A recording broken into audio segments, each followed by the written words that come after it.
दोस्तों मैं सतबीर सिंह अपने YouTube के भारत लिंक ग्लोबल चैनल पर आपका स्वागत करता हूं। दोस्तों मैंने अपनी कल वाली वीडियो में बताया था, ये कल वाली वही वीडियो थी दोस्तों जिसको कल बंद कर दिया गया था, यानी उसकी आवाज़ जो है वो म्यूट कर दी गई थी और आवाज़ नहीं आ रही थी, तो फिर दोबारा बना के मैंने वो वीडियो डाली थी। तो उसमें मैंने बताया था कि अगर राव इंद्रजीत जी की महत्वाकांक्षा मुख्यमंत्री बनने की है तो उनके पास सिर्फ और सिर्फ एक ही रास्ता है कि जिसके तहत वो अपने सपनों को पूरा कर सकते हैं, और वो ये है कि जो उन्होंने डिनर डिप्लोमेसी की थी, यानी लगभग 8-10 दिन पहले चंडीगढ़ में जो उन्होंने अपने समर्थक बुलाए थे, एक गुप्त मीटिंग की थी और उसके ऊपर उन्होंने अपने फ्यूचर प्लानिंग के बारे में डिस्कस की थी कि कैसे करें क्या करें, तो वो अपने समर्थकों से इस्तीफा दिलवाएं और इस्तीफा दिलवा के ने और नए सिरे से उपचुनाव करवाए और उपचुनाव में वो अपने समर्थकों को जिताए। और जो उनके 12 समर्थक हैं, अगर वो जीत जाते हैं तो वो किंग मेकर की भूमिका में होंगे और वो बीजेपी तो नहीं लेकिन कांग्रेस के साथ वो समझौता कर सकते हैं कि मुख्यमंत्री अगर उन्हें बनाया जाए तो वो सरकार बना सकते हैं कांग्रेस की। और अगर ऐसा होता है तो ये संभावना है कि राव इंद्रजीत जी हैं वो मुख्यमंत्री बन जाएं और दक्षिण हरियाणा को उनका जो विकास कार्य का सपना है वो पूरा हो जाए। लेकिन दोस्तों अब इसी बात के प्रैक्टिकल पहलू के ऊपर हम चर्चा करेंगे कि क्या ये प्रैक्टिकली संभव है। सपने लेने में या सोचने में या प्लानिंग बनाने में तो ये बहुत अच्छा दिखाई देता है। कहाँ इतने बड़े कद्दावर नेता हैं, उनका इतना बड़ा जनाधार है, अहिरवाल के 76 नेता हैं और वो 12 विधायकों को अपने समर्थकों को इसीलिए बुलाया था कि उनसे त्याग पत्र दिलवाया जा सके। लेकिन ये प्रैक्टिकली संभव नहीं है दोस्तों। क्यों संभव नहीं है कि सबसे पहली बात तो ये है कि अगर मान लीजिए वो अपने इन सभी समर्थकों से इस्तीफा दिलवा भी देते हैं तो भी बीजेपी सरकार है वो अल्पमत में नहीं आती। क्यों नहीं आती, मैं थोड़ा आपको आंकड़े समझाता हूँ। टोटल जो हरियाणा विधानसभा में सीट है दोस्तों वो है 90 और 90 सीटों में से सरकार बनाने के लिए 50% से एक सीट ज्यादा की जरूरत होती है। यानी 90 में से 45 सीट तो 50% होगी और एक सीट और हो तो बहुमत होता है 40 सीटों में। और इस टाइम 48 सीटें हैं बीजेपी के पास, यानी बहुमत से 2 सीट ज्यादा। अगर उनमें से जो ये 12 समर्थक थे ये अगर इस्तीफा देते हैं, इन 12 में से मैं पहले तो आपको ये बता दूं कि एक जो विधायक थे वो कांग्रेस की है, मंजू चौधरी जी। तो मंजू चौधरी जी कांग्रेस की होने के नाते बीजेपी से हम उसकी तुलना नहीं कर सकते, बीजेपी में हम उनको काउंट नहीं कर सकते। अगर ये 11 समर्थकों से इस्तीफा दिलवा देते तो उनकी सदस्यता हो जाएगी समाप्त उन विधायकों की और उनको नए सिरे से चुनाव लड़ना पड़ेगा। और अगर उनकी सदस्यता समाप्त होती है तो हरियाणा विधानसभा के अंदर जो टोटल सीट होंगी वो होंगी 79 सीट होंगी।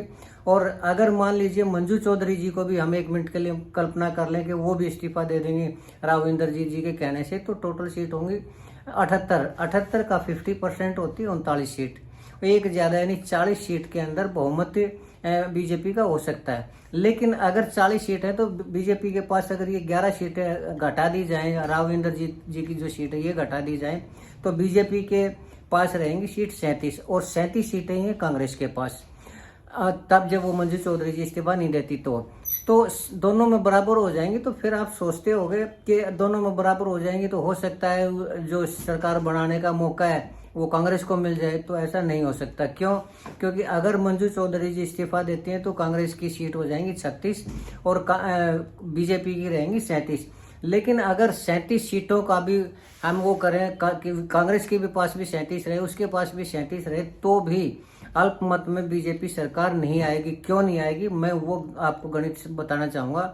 सबसे पहले तो दोस्तों अभय चौटाला जी की यानी INLD के 2 विधायक हैं और 2024 के चुनाव में भी अभय चौटाला जी ने जब परिस्थितियां देखी कि बीजेपी के खिलाफ बहुत ज्यादा एंटी इनकम्बेंसी है तो उन्होंने ये डिक्लेयर कर दिया था कि मैं बीजेपी को समर्थन नहीं दूंगा चुनाव के बाद भी। और जब ये दिखाई दिया कि अब उनके 48 विधायक हो गए हैं और उनको जरूरत नहीं है, तो आज भी वो ये कह रहे हैं कि मैं बीजेपी को समर्थन नहीं दूंगा। लेकिन अगर इस तरह की परिस्थितियां आती हैं, यानी ये 11 या 12 जो विधायक हैं वो घट जाते हैं, तो सबसे पहले जो समर्थन देने वाले होंगे वो होंगे अभय चौटाला जी। 200 की स्पीड से जाएंगे और बीजेपी को समर्थन देंगे। और मैं ये मानता हूं कि ये कोई अनुचित बात भी नहीं है। क्यों? क्योंकि जब 2019 के चुनाव में जेजेपी ने सत्ता की उसमें सहयोग किया था, सरकार के साथ वो बढ़ाए थे, अपने समर्थन दिया था और सरकार के सहयोगी के रूप में 5 साल तक सत्ता सुख भोगा और जो सत्ता की मलाई खाई। और अगर अब मौका आता है और ये अभय चौटाला जी के पास आता है, इनेलो के पास आता है, तो वो सरकार के साथ मिल लेते हैं, तो इसमें कोई बुराई नहीं है। तो ये सिर्फ कहने की बात होती है कि समर्थन नहीं देंगे। तो अगर दो विधायकों का समर्थन बीजेपी को मिल जाता है तो उसके विधायकों की टोटल जो संख्या हो जाएगी 39। अब बात करते हैं निर्दलीय विधायकों की। तो निर्दलीय 3 विधायक हैं आज के दिन। सबसे पहले एक राजेश जून जी है जो भादरगढ़ के विधायक हैं, एक देवेंद्र कादयान जी हैं जो मन्नत होटल वाले हैं, और एक है ये सावित्री जिंदल जी हिसार से। तो सबसे पहले तो राजेंद्र जून जी की बात करें तो राजेंद्र जून जी ने जैसे ही चुनाव जीता, सबसे पहले हरियाणा के अंदर तब तक रिजल्ट आए भी नहीं थे कि पूरे तभी उन्होंने समर्थन दे दिया था। क्यों? क्योंकि भूपेंद्र हुड्डा जी से वो इतने ज्यादा नाराज थे कि 2019 के चुनाव में खुद भूपेंद्र हुड्डा जी और दीपेंद्र हुड्डा जी ने उनको ये कहा था कि आप अब की बार राजेंद्र जून को समर्थन दे दो, अगली बार आपको टिकट की गारंटी हमारी रही। और ये बात खुद राजेंद्र जून जी ने मुझे कही थी। लेकिन जब 2024 का चुनाव आया तो 2024 के चुनाव में भूपेंद्र हुड्डा जी ने उल्टा राजेंद्र जून जी को टिकट दिलवा दी, और उस टिकट में बिल्कुल ये स्पष्ट था कि राजेंद्र जून जी इस चुनाव में नहीं जीतेंगे, और अगर टिकट मिलती राजेश जून जी को तो चुनाव में जीत जाते। और ये मैंने इंटरव्यू पहले इलेक्शन से पहले जब राजेंद्र जून जी का इंटरव्यू लिया था तो उनको कह दिया था कि अब की बार आपके खिलाफ माहौल है, आपको पता नहीं कैसे टिकट मिल गई।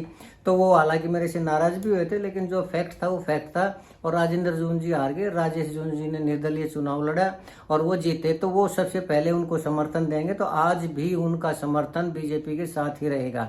और देवेंद्र कादयान जी की जहां तक बात करें, देवेंद्र कादयान जी मन्नत होटल वाले, मन्नत ढाबा जो एक चेन है उनकी, वो मनोहर लाल खट्टर जी के खास शिष्य हैं। तो ये तो संभव ही नहीं है कि वो समर्थन ना दे बीजेपी को। रही बात सावित्री जिंदल जी की, तो सावित्री जिंदल जी एक उद्योगपति है, नवीन जिंदल जो कि कांग्रेस के नेता हैं, उनकी माता जी हैं, तो वो भी बीजेपी को समर्थन देंगे ना समर्थन देने की तो कोई बात ही नहीं है। हालांकि चुनाव लड़ने में बीजेपी ने उनको टिकट नहीं दिया था, तो वो निर्दलीय चुनाव लड़े थे। तो 3 निर्दलीय विधायक और 2 इनेलो के और 37 उसके खुद के, तो वो 42 विधायक होते हैं, और 42 विधायकों में बहुमत में सरकार आएगी। सरकार इसी तरह बनेगी। अब रही बात उपचुनाव की, तो उपचुनाव में अगर ऐसी नौबत आती है इस्तीफा देने की, तो मैं समझता हूँ कि 3 ऐसे विधायक है जो इस्तीफा नहीं देंगे। उसमें सबसे पहले नाम मैं लेना चाहूंगा मंजू चौधरी जी का। क्यों? क्योंकि एक तो है वो कांग्रेस की, और अगर वो इस्तीफा देती है तो उनको राव इंद्रजीत जी का समर्थन मिला था, ये बात सही है, लेकिन कांग्रेस के भी वोट मिले थे उनको। अगर वो इस्तीफा देती है तो न तो कांग्रेस के वोट मिलेंगे न बीजेपी के वोट मिलेंगे, और खाली इंद्रजीत जी उनको चुनाव नहीं जितवा सकते। इसलिए वो इन परिस्थितियों को जानती होंगे, और मुझे नहीं लगता कि मंजू चौधरी जी इस्तीफा दे देंगे। अब रही बात गुड़गांव के मुकेश शर्मा जी हैं। मुकेश शर्मा जी को बहुत टाइम से मैं भी जानता हूँ और मैं उनके इलेक्शन को देख भी रहा हूँ। उन्होंने चुनाव में बहुत ज़्यादा खर्च किया और बहुत ज़्यादा उन्होंने काम किया, लेकिन वो अब की बार ही उनको टिकट मिली। लेकिन ये चर्चा है गुड़गांव में, मुझे नहीं पता सच है कि झूठ है, कि टिकट तो दिलवाई तो है राव इंद्रजीत जी ने, लेकिन उसमें उन्होंने 100 करोड़ रुपए खर्च किया। पता नहीं किसको दिए, क्या दिए, ये मुझे तो नहीं पता, लेकिन गुड़गांव के अंदर ये आम चर्चा है कि वो 100 करोड़ रुपए में टिकट लेके आया। अगर ये चर्चा है तो पहली बात तो 100 करोड़ रुपए हुए, और फिर जो लोग ये कह रहे हैं कि उन्होंने अपने चुनाव में भी 70-80 करोड़ रुपए खर्च किए हैं, तो अगर मोटा मोटी लगाए और ये बातों को अगर हम कल्पना करें, अगर ये बात सच भी हो तो 200 करोड़ रुपए उनका खर्च हुआ है। तो अभी तक तो चुनाव को 7-8 महीने सारे हुए, उन्होंने 200 करोड़ रुपए कमाए भी नहीं होंगे, तो वो बैठे बिठाए क्यों अपना नुकसान करेंगे। भले इंद्रजीत जी ने उनको टिकट दिलवाई हो, लेकिन पैसे तो उन्होंने ही खर्च किए होंगे ना, जैसी की चर्चा है उसके अनुसार। तो मुझे नहीं लगता कि वो इस्तीफा देंगे, और अभी तो 4 साल है चुनाव में। अब रही बात तीसरे उनके समर्थक की, जो राव इंद्रजीत जी का समर्थक है, वो है रेवाड़ी के विधायक राव लक्ष्मण जी। राव लक्ष्मण जी रेवाड़ी के विधायक। रेवाड़ी का एक गांव है भगवानपुर में इंद्रजीत जी ने, जो कि मैं कई वीडियो बना चुका हूं, इंद्रजीत जी ने 200 बेड का हॉस्पिटल के लिए प्रॉमिस किया था, और उस प्रॉमिस के लिए उन्होंने जमीन ले ली थी।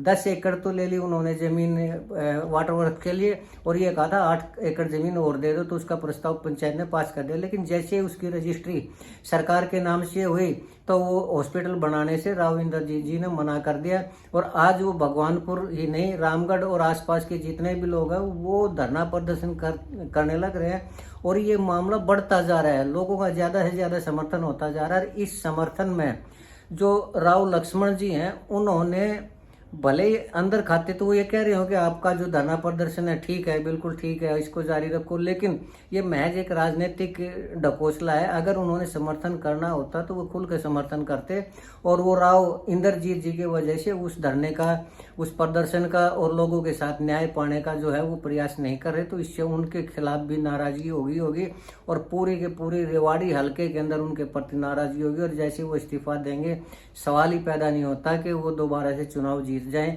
और इस चीज़ का शायद उनको भी पता होगा, तो मुझे नहीं लगता कि राव लक्ष्मण जी हैं वो भी इस्तीफा देंगे। अब रही बात 11 में से 3 तो यही चले गए, 12 में से 3 गए, तो कितने बचे? 9। और अगर जब चुनाव होंगे तो न तो बीजेपी का सपोर्ट मिलेगा न कांग्रेस का सपोर्ट मिलेगा। क्यों? क्योंकि ये अपने अपने उम्मीदवार उतारेंगे और अपनी अपनी सीट बढ़ाने का प्रयास करेंगे। दोनों ही बिल्कुल एक ऐसी स्टेज के ऊपर हैं जो अगर ये 12 सीट जीत जाते हैं तो बहुमत मा सकते हैं, इसलिए पूरी ताकत लगा देंगे बीजेपी वाले भी चुनाव जीतने की और कांग्रेस वाले भी चुनाव जीतने की। और कांग्रेस के पास चलिए अगर वो ईवीएम में एक्सपर्ट हो चुकी है, बीजेपी उस चीज को भी छोड़े तो इतने ज्यादा संसाधन है कि राव इंद्रजीत जी एक भी सीट पर बीजेपी का मुकाबला नहीं कर सकते। और जो ये 9-10 सीटें बचेंगी जिनके ऊपर वो चुनाव लड़ेंगे, तो मुझे नहीं लगता कि राव इंद्रजीत जी इनमें से 3-4 सीट भी जीत पाए। ऐसी स्थिति में अगर ऐसी स्थिति आई तो राव इंद्रजीत जी का जो केंद्रीय मंत्री का दर्जा है वो भी खत्म हो जाएगा, पार्टी उसको भी छीन लेगी। और जो उनकी लड़की स्वास्थ्य मंत्री है वो भी, उनका आवास भी और मंत्रालय भी सारा छीन जाएगा और वो बिल्कुल खाली हो जाएंगे। और तो मैं समझता हूँ कि राव इंद्रजीत जी बहुत चतुर नेता है, समझदार नेता है और बहुत मंझे हुए पॉलिटिशियन है। वो उन्होंने इन बातों पर विचार कर लिया होगा। और अगर राव इंद्रजीत जी ने इन बातों पर विचार कर लिया हो तो मुझे नहीं लगता है कि वो इस्तीफा देने का जो प्रक्रिया है उसको अडॉप्ट करेंगे और इस्तीफा देंगे और दोबारा चुनाव में जाने की कोशिश करेंगे। ऐसा बिल्कुल भी नहीं है। तो उसके लिए यही बेटर है कि वो जो डिनर डिप्लोमेसी कर रहे हैं वो सरकार को एक मैसेज देना चाह रहे हैं कि या तो हम मेरी बात सुनो, नहीं तो हम ये सरकार गिरा देंगे, ये कर देंगे, वो कर देंगे। तो सरकार भी इन चीज़ों को अच्छी तरह जानती है कि राव इंद्रजीत जी के पास इतनी कैपेसिटी है ही नहीं कि वो सरकार गिरा सके या जो उनके ये 11 समर्थक है उनको दोबारा चुनाव जितवा सके। तो न तो बीजेपी को किसी तरह का कोई डर है या कोई और है, और न ही राव इंद्रजीत जी को लगता है कि वो अपने प्रयास में सफल हो जाएंगे। तो इसलिए अच्छा यही है कि अब जो भी उनके पास है उसी को 4 साल तक एंजॉय करें। ऐसा ना हो कि चुनाव के चक्कर में वो जो हाथ में है, वो कहते हैं ना, चौबे जी चले थे छब्बे जी बनने, दुबे जी बन के रह गए।